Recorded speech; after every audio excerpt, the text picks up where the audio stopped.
رسول اللہ صلی اللہ علیہ وسلم پر قرآن نازل ہوتا ہے۔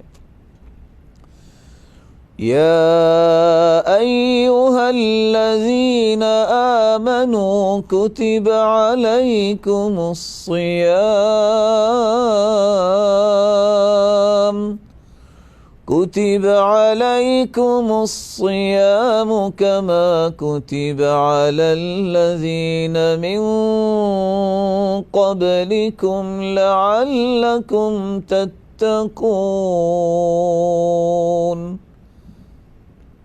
اے ایمان والو، تم پہ روزے فرض کیے گئے جس طرح تم سے پہلے لوگوں پر فرض کیے گئے، تاکہ تم متقی اور پرہیزگار بن سکو۔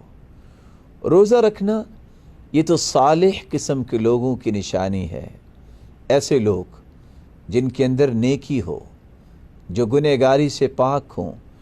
رسول اللہ صلی اللہ علیہ وسلم کا فرمان ہے، جعل اللہ علیکم صلاة قوم ابرار، اللہ ذوالجلال نے تم پر ایسی نماز کو فرض کر دیا جو نیک اور صالح لوگوں کا شیوا ہے۔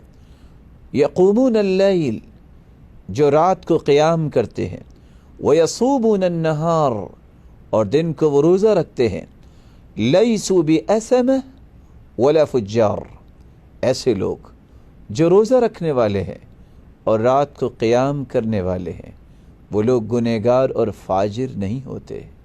اور یہ روایت صحیح الجامع اور سلسلہ صحیحہ کی ہے۔ روزہ گناہوں کی معافی کا سبب ہے اور فتنوں سے بچانے والا ہے۔ ناظرین کرام، ابھی چند لمحات کا اور روزے کے بارے میں رسول اللہ صلی اللہ علیہ وسلم نے فرمایا کہ اللہ ذوالجلال فرماتے ہیں، الصوم لی وانا اجزی بہ، روزہ میرے لیے ہے اور اس کا اجر بھی میں ہی دوں گا۔ یہ صحیح الجامع کی روایت ہے۔